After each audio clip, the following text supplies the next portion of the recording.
everybody, this is Aisha and Dean Shirzai, and today we are going to talk about a book that was published recently. The book title is The Plant Paradox, and today we're going to talk about this book because there's been quite a stir, and this book has been on the list of bestseller for a very long time.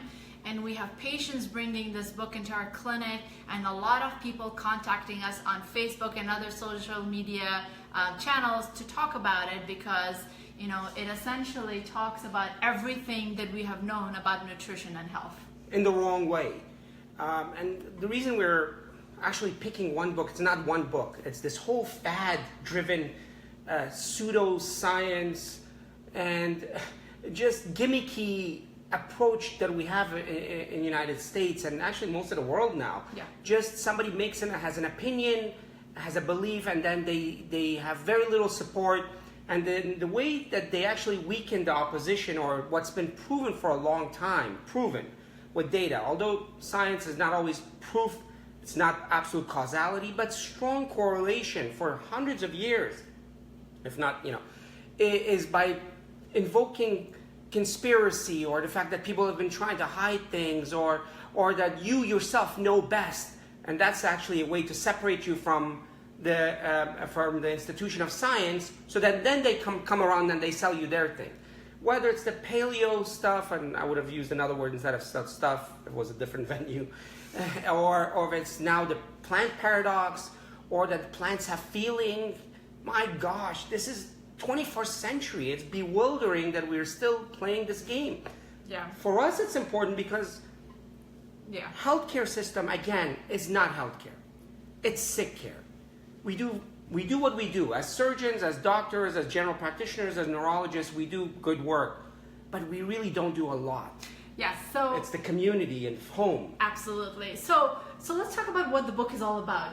I know we're really passionate and we're really energetic to get into the details of this book, and I think the why, talking about the why is very important. But let me tell you guys what this book actually says. Okay, so this book was written by Dr. Steve Gundry.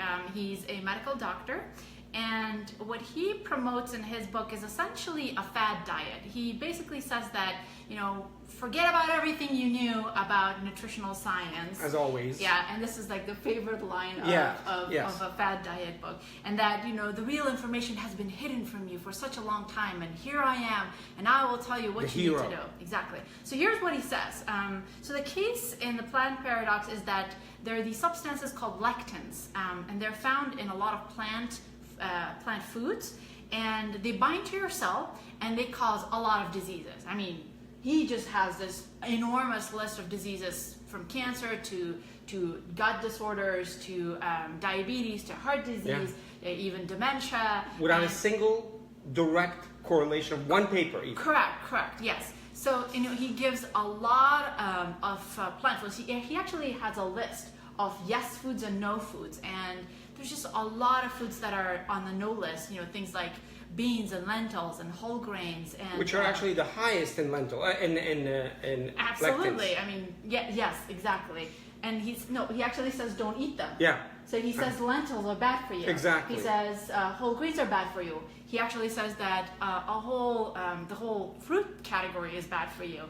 And then there are these class of nightshades like tomatoes and bell peppers and others that are bad for you, that they actually cause disease. And the logic behind that is, first of all, just like the paleo people, pseudo-evolutionary information. I mean, an evolutionary scientist would actually just have seizures hearing this stuff. That because the plant is trying to protect itself, that it has created poisons. Well, kind of makes sense. There are plants that have poisons that protect themselves, but why would a plant evolutionarily create a defense mechanism that's partially poisonous, that might actually shorten your life from 90 to 80? Evolution doesn't even work that way. And on top of that, the fact that none of this has been shown.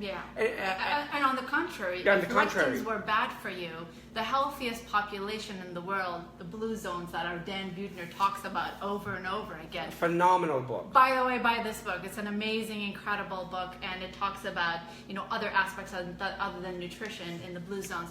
in any case, people who live the longest, happiest lives eat lectins on a regular basis. So if it were bad for you, you would have seen it all over the world. In fact, the common denominator to the blue zones, more than anything else, even more than walking, more than any other factor, is that they consume beans and whole grains. Whole grains, yes.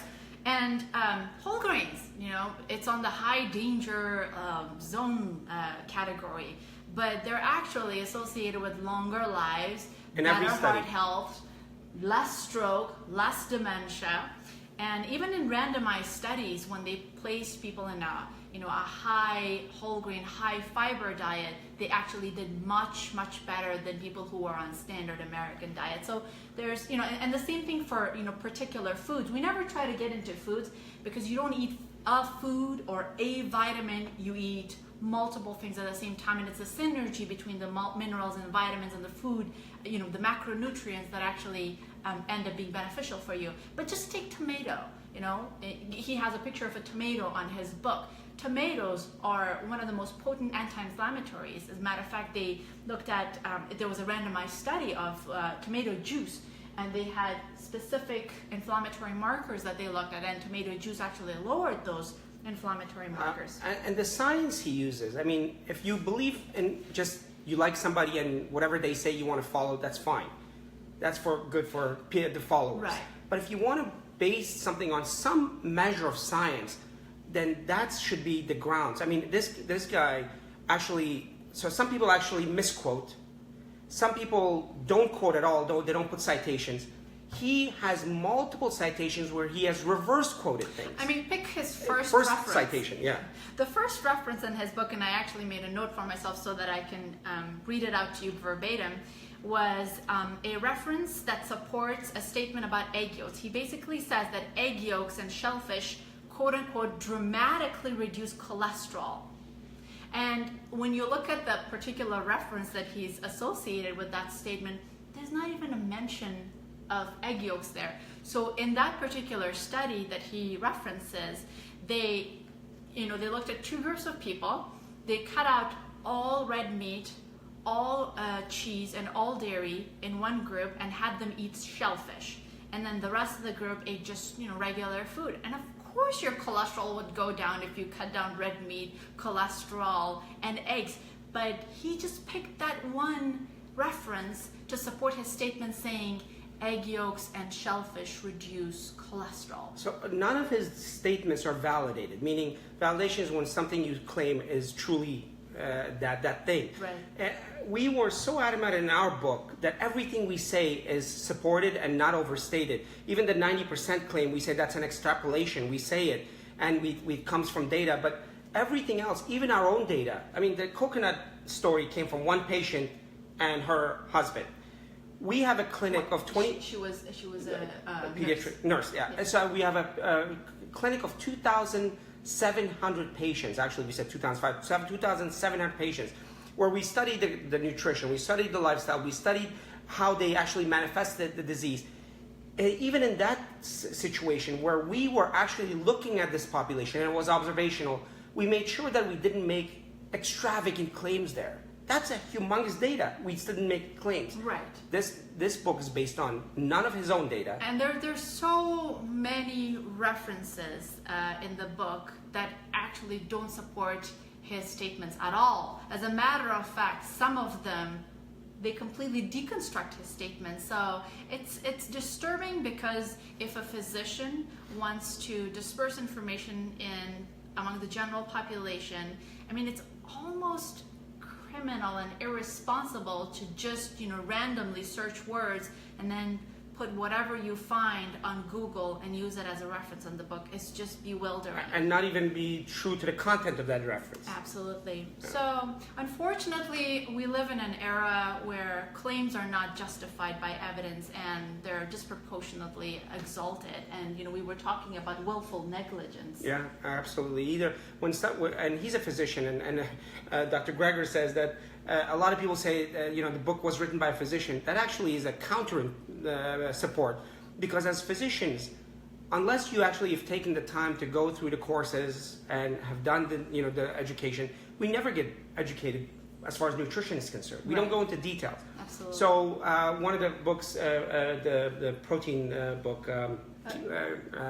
that was written, and others that were written by physicians that had no background in nutrition at all. Absolutely. The same thing that we see now with claims that are made by people that are basic belief systems, but not even valid extrapolations. That's why it's critical that we actually talk about this, and at the end of this talk, we'll actually give some references for books that are written by people who are scientists, have done the work, and have really been true to the science. Yes. That's critical for us, because we think that by dispersing this kind of information, we do exponentially more good than all the patients we could be seeing for a year in the clinic. Yeah, and it's kind of sad that so much energy is being spent on trying to bring the conversation back to what we already know so much as far as nutrition and health in general is concerned. The data has always been there. We've known for decades, and this information has been validated over and over again in different populations. What kind of a diet is actually good for you? A whole food, plant-based diet is the best diet. The diet that is not processed, that is low in sugar and saturated fats. And I just remembered, another way that that somebody has some nefarious intent, potentially, is that as the book came out, something else also came out. Lectins are bad in the book. Guess who's selling lectin blocking pills? At a cost of $80 per month. Yeah, probably. Plus, so $1,000 a year. Right. Plus 10 to 15 other products, including skin products, that are how. somehow correlated with lectin or blocking of lectin. I guess lectin gives you acne too. Everything. Lectin is the cause of every ail that befalls. So you can actually go to his website, Dr. Stephen Gundry's website, and see that he's selling loads and loads of all these supplements. But please, because once before, one of our great researchers and thinkers of our time, Dr. Katz, actually wrote a beautiful summary, and he's incredibly well written about him and all Gundry. That was actually his reply was, "Thank you for the advertisement." So we don't want to advertise him in a way in this world today. Any advertisement, we're told, is good advertisement. That's not the way we do our work. But read up on this. Make sure we talk about this in our communities and families. Again, we say healthcare starts in your home, not in the clinic, not in the hospital. It's in your home, and you have to have the right information. Yeah, and there's so much noise out there that's worrying us. It is worrying us, and it's actually causing a lot of damage, because this whole notion that somebody's against you and somebody's feeding you the wrong information, it causes a lot of the conspiracy theory kind of based thought process. The vaccination anti-vaxxers are along the same line. Everything. There are times that we should question things, but we should have data that supports the questioning. That's a very important part of science, questioning things. But just to separate populations from true facts so that you can pick that low-lying fruit, that's criminal. So not to get too emotional about this book, but it's not about this book in particular.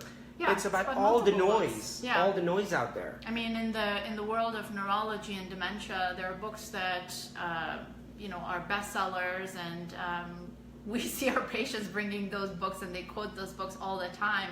Which essentially, promotes a meat-based, high saturated fat-based diet, and you see it on TV, you see it on the news, and everywhere else. But the data is not there, and unfortunately, a lot of people don't put in some effort to read the references and to see what the source of that information is. Correct. And I hope and I pray that the day comes that we can all be better judges of what's out there in the market as far as health is concerned. For us, it's all about the community. Everything we make, from the book profit, everything goes back to the communities. It's not about fame. We wouldn't have traveled the journey that we did all the way around the world and back. It's about making sure that the right information gets to the population. that's basically it. That's basically it for today. A couple of announcements. So we were on Dr. Oz a couple of weeks ago. We had the pleasure of speaking about our book and talking about diet and nutrition in general. And the show is going to be aired this coming Monday. So Monday at 1 p.m. Eastern Standard Time, and I believe it's 10 a.m. Pacific Standard Time. We will put on the information. So watch us on Dr. Oz. Let us know what you think. We had a great time there, and hopefully you'll enjoy the show as well. And we stayed true to the science. Absolutely, we did stay true to the science.